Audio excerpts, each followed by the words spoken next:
once you look back, now granted, it's easier when you're in the rearview mirror, right? Looking back at it. But once you do, again, you have that choice around what do you want to do with this? And I very early on realized, how can I use this to help others? How can I use this experience to help others? If you have ever looked around at your life and thought, this can't be it, you are in the right place. This is Flying Upstream, the podcast for people who refuse to live on autopilot. I'm your host, Kristyn Medeiros. Each week, I sit down with people who questioned the rules, challenged the expectations, and chose a different path.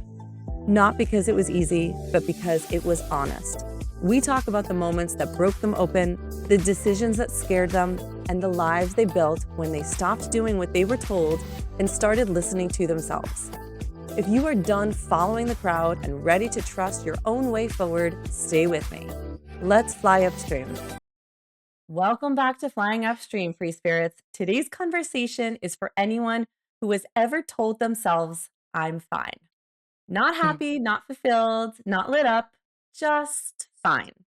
And maybe you've stayed there longer than you want to admit because fine is comfortable. Fine doesn't rock the boat. Fine keeps everyone else happy. But what if fine is actually the thing holding you back from the life you're meant to live? Today, I'm joined by Susan Hall. Susan helps busy people learn the skills to not just get through life, but actually thrive in it. But her work didn't come from theory, it came from a year that completely shattered her world. In 2016, she was diagnosed with a rare bone cancer. At the same time, her husband was in the hospital for a heart procedure. She shattered her shoulder, her dog was hit by a car, and her Mm. father became paralyzed. Everything changed. And what came out of that wasn't just survival, it was a complete shift in how she saw her life, her choices, and what she was waiting for. Susan, welcome to Flying Upstream. Right, Kristen, such a pleasure to be here today. And boy, just hearing you talk through that, I call it the year that shall not be named. I can just feel the weight again on my shoulders. And for all of your listeners and viewers who have ever been through a time like that, where you've just had so many heavy things happening at once, it's it's an opportunity, right, to make a choice. Like, how are we going to use this? Are you going to use your adversity like an anchor around your neck to drag you down and make you bitter and play victim? Or can you learn from it and use it as rocket fuel to make a difference for others? So I'm really grateful. I wouldn't wish that time on anybody, but I'm really grateful for the path that that has put me on. Absolutely. And I want to start here because you mentioned something that really stuck with me. You spent a lot of your life being the good girl, and I'm putting that Yeah. in air quotes. What did that actually look like for your life day to day? Yeah. So I was a middle child with brothers and grew up in a really great family. My dad was a public school teacher, so we didn't have a lot of money, but there was a lot of love in our family. And we were encouraged to take care of each other and the people around us and nature. And I, for the longest time, thought that if you did, one, two, three, you would get this result. So if you worked hard in school, you would get these kinds of grades. If you treated, people a certain way and always showed your best side, you would make friends. And I was a peacemaker, I think, being a middle child too, but I sometimes stifled my voice and I pushed my feelings down and I did whatever it took to make my parents proud of me and my friends want to hang out with me in school. And that served me well to a point, but I realized as I grew up that that leads to a life that's fine. Right? That leads to a Right. life that's not terrible, that's not awful, but it's not outstanding either. It's not extraordinary. And to really step into our more extraordinary selves, we have to put ourselves out there and we have to be willing to share our thoughts, share our experience, share our light. and that means ruffling some feathers sometimes. And so that was a really powerful lesson for me. I've Yeah. still I still, you know, really value being kind. In fact, that's one of the tenets that I talk about, but not at the expense of my own voice anymore. That's the difference. When you look back now, where do you see yourself holding back your voice the most? Oh, growing up, I think it was probably when I had an opinion that wasn't the most accepted opinion, if you will. If I had a thought or an idea, I would just kind of go with the flow because it was easier, right? You're not ruffling the you're not ruffling the waters, so to speak. Mhm. And then I would get back, to my little orange and yellow bedroom that I grew up in and think, gosh, why didn't I say something? And I think that's important too, because even at a young age, when we don't step up and when we're not as authentic with ourselves or with others, we might not let other people down, but I think that whittles away at our own sense of confidence and chips away at our own sense of self-esteem. So, so now it's still kind, still thoughtful, still always respectful of others, and I feel like, we get to a certain point in life where we've all earned the right to share our perspectives and to step out and live a little bit more creatively and originally. Yeah.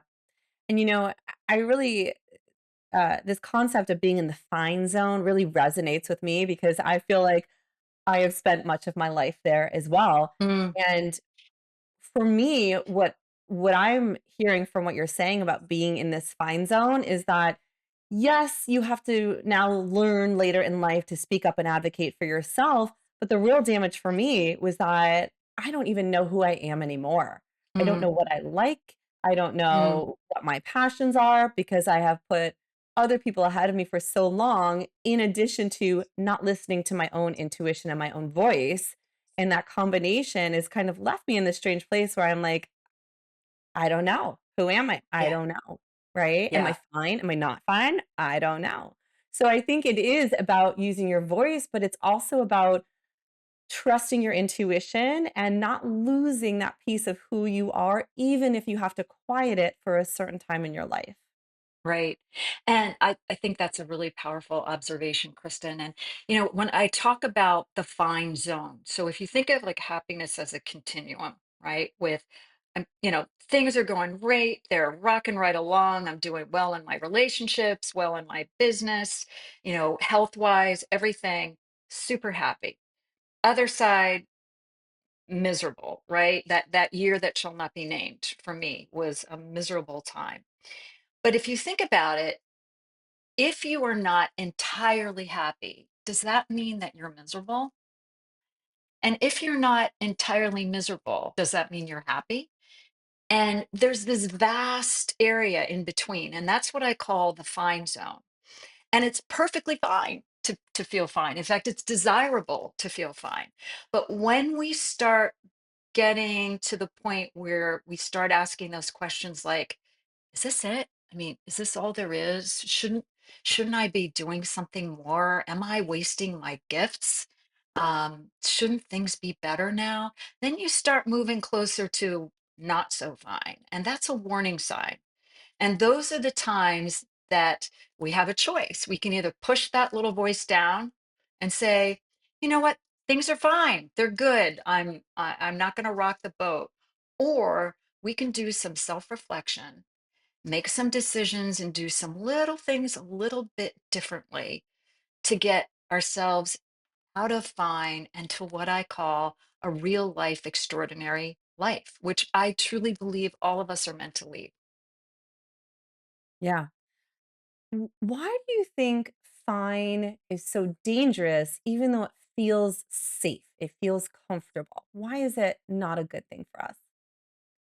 Because it is comfortable, right? And we don't get to grow unless we stretch. We don't get to grow unless we stretch outside of fine, outside of our comfort zones. And I there's actually a biological theory that every living organism is either growing or dying. And if you're not growing, you're sliding. And we are not meant to be stagnant as human beings. We're meant to grow and evolve and into different versions of ourselves. You're not the person that you were 5 years ago, right? And you're certainly Definitely not the not. person you were, definitely not, right? Or even a year ago or a few months ago. And you won't be as fabulous as you are, Kristen. You and I won't be the same people a year from now that we are now. So it's dangerous because it's alluring to stay in our comfort zones, but everything changes around us and we need to change with that. So, do we allow ourselves to be tossed about, or do we put our feet firmly down and make some decisions about how we do want to change? Yeah, I really appreciate that too, because oftentimes we don't have a choice, right? Like for you, the year that shall not be named, right? Yeah. That forced you to change whether you wanted to or not. It just totally turned your world upside down. Um, can you walk us through what that period felt like while you were actually in it? Yeah, yeah. And you said something really important there too about not having a choice. And I felt that viscerally, right? I felt that viscerally for the first time in my life. I was spending weeks, in hospitals and months recovering, and I felt completely out of control. But what I learned is that no matter what is going on around you, you always have a choice. You may not be able to choose the circumstances or the events, but you always have a choice about how you deal with it. And so there were days, I mean, I've always been, I don't know about you, Kristen, but I've always been a lifelong optimist. And I've spent 30 years in the field of adult learning and talent development. So helping busy people learn skills to thrive. And so I felt like I've got a pretty good toolkit. And I realized during that time that, well, this was going to demand a whole new level of me. And so what helped me, you asked what it was like. I figured, okay, I can fall into this why me pit. Why me? What did I do to deserve this? Right? I've done everything right. This isn't fair. And I let myself sit there for a little bit. And you know what? I didn't like it. I hated it. And so the other choice is, how can I move forward? How can I put one foot in front of the other, right foot, left foot?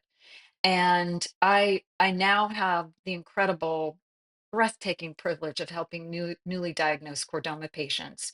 And I can just hear them spiraling about all of the things that need to happen and all of the potential scenarios. And my advice is always the same: right foot, left foot. So when you're going through a really difficult, heavy time where it feels like I can't do this, you don't have to do it all. You don't have to do it all at once, and you don't have to do it alone. Just put one foot in front of the other.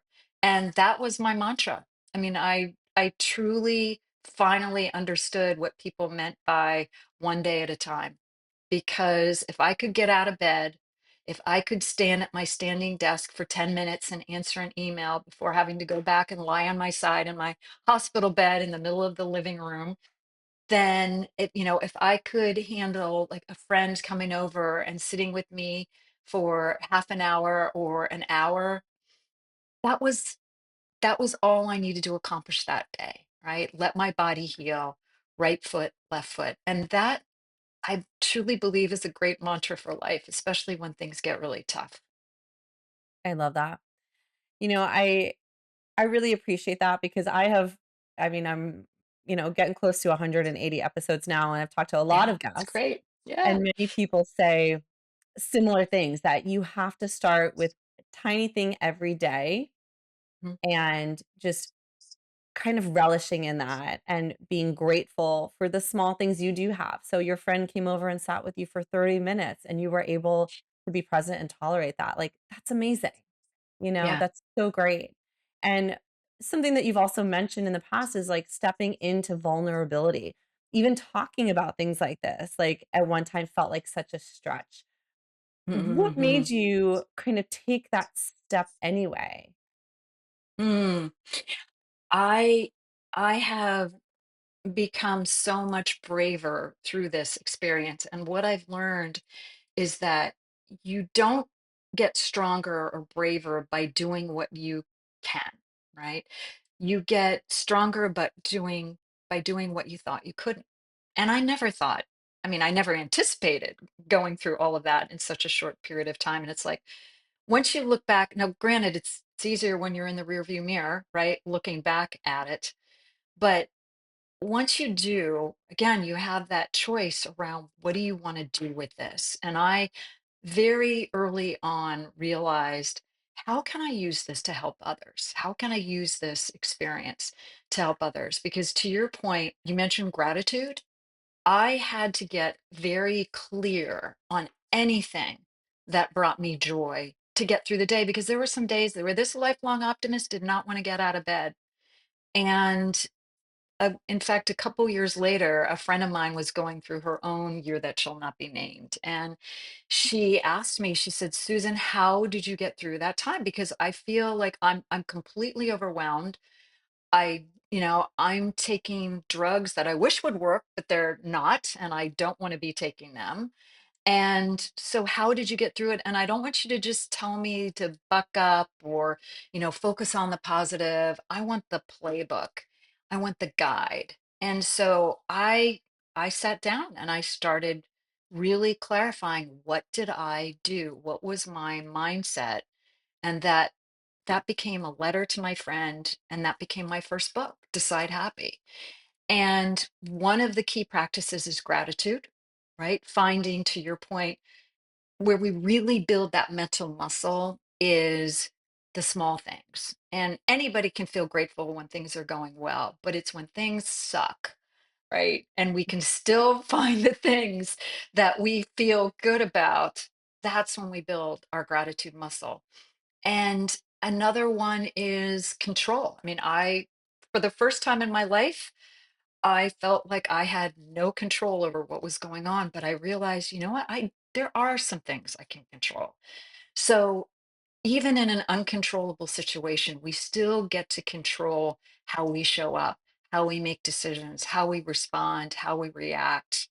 And I see so many people, and I've been this person, I am this person, I work at this every day where, there's construction going on outside of my place right now, and I can't sit out on my deck because there's dust and all this.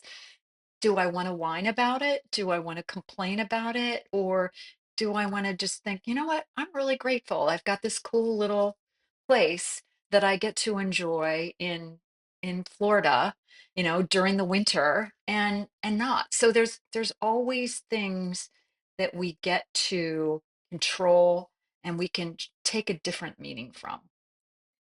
I so appreciate you said that because we always have a choice. No matter what, even when things feels like we don't have a choice, we do. We Yeah. do, and part of that is your emotional reaction, but part of that is your physical action too, right? You can cry about it, you can go to the gym, you can go for a walk with a friend, you can get some sunshine, get some ice cream, whatever you there's always something. You can yell at the person or you can show compassion. There's always ways that you can respond. And, kinda in that vein, something you've talked about is closing the gap between where we are and where we want to be. And I think it's very common for people to get stuck there, right? Because it's like we just want to complain about what we don't have or what we wish we had. And it's hard to kind of get past that. Why do you think so many people stay stuck there? Yeah, because it's fun to complain, right? It's fun to complain. It's a lot more fun to complain, and it's a lot easier to blame the situation or other people than to do the hard work, right? Do the hard work of deciding, taking action, and keep working at it, to own that, okay, this situation stinks. What am I going to do about it? I think that's why. That And makes believe total me, sense. I have done my share of crying and I have done my share of complaining. So I don't want you to think I'm perfect at this, but I know that when I use these skills and tools that I teach other people, it works, right? And in the process, we become so much stronger and resilient. And it's not always easy. I think that, at least in myself, overthinking is a huge part of that for me too. It's almost like analysis paralysis where I'm like, "Well, I could do this or this, but this is good, but this is bad. Which one is slightly better?" Even though they're both fine options. They're both good options. And it's hard to get out of that for me, because I can really stay stuck in doing research forever and never really making a choice and moving forward. Now, your work focuses on helping people take fast action instead of getting stuck in their heads. What's one way people can interrupt that cycle? Yeah, great question. Your brain is working against you in that case, Kristen. And I'm an overthinker too. I'm a recovering overthinker. But there's a biological reason for that. There's this little part of your brain, it's about the size of a shelled peanut, called the amygdala, which is responsible for fight, flight, and freeze, those reactions. And Mhm. your amygdala keeps you alive when you're driving 65 miles an hour and somebody cuts you off and you swerve to avoid, right? It shoots you all kinds of dopamine and adrenaline to get you to react, right? To keep you alive. The problem is your brain, because that part is designed to keep you alive, it's always looking for risk, it's always looking for problems. Well, if I do this, am I going to fail? What are other people going to think? What if I screw up? What if it hurts? What if it's uncomfortable? So it's always asking those questions. So we have to actually move our thoughts from that kind of react part of our brain to the prefrontal cortex. This is as much science as I'm going to share, to focus from reacting to rationing. So, one of the first things you can do when you're freaking out about something or feeling overwhelmed or overthinking is just to name it. In fact, psychologists call this name it to tame it. I feel anxious right now. I feel uncomfortable right now. I feel fearful right now. And immediately that begins to move your thoughts into rational thinking. And then you can start thinking, okay, what is it that I'm hoping to accomplish? And what's the downside of doing this, or what's the upside of doing this? But don't spend too long with that. And you mentioned fast action. The way that I define, I truly believe that action keeps us moving forward, right foot, left foot. And it doesn't always have to be something big and hairy and audacious. It could be sending an email, it could be making a phone call, it could be signing up for a class. But action is what gets us out of the find zone into our more extraordinary life. And the way that I define fast action is make it fast, make it doable, and don't overthink it. Because if we overthink it, we're going to give ourselves time to talk ourselves out of it. We're going to procrastinate.